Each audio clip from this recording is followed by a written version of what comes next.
When I talk about timers, this was probably, 1961, 61.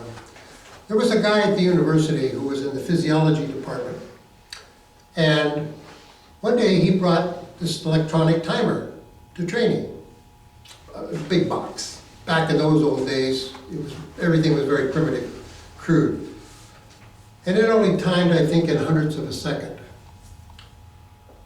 But what Bruce found fascinating was that by having the ability to time something, he was able to determine how he could impress, with different movements. Was he stronger with his right, or faster with his right side lead or his left side lead? Was he faster holding his breath or exhaling when he was doing technique? Was he faster tensing up versus relaxing before he made a movement? The timer would tell him because he could tell by going from point A to point B whether he could do it faster, for like punching and hitting something. So the timer to him was an introduction to a new way of thinking, because it was something that he found didn't have the objectivity of a person.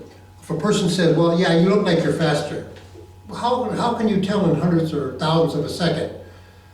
So Bruce really began to believe that you needed to actually have a way that was not dependent upon somebody's point of view. It had to be something that could be timed exactly so that you knew when there was change. And this was my introduction to starting to look around to devices that would allow me to be able to be faster or stronger or whatever. But this is Bruce's whole change in attitude, was don't depend on just working with a person, but start trying to figure out what kind of equipment could I use that would stimulate my strength or my speed.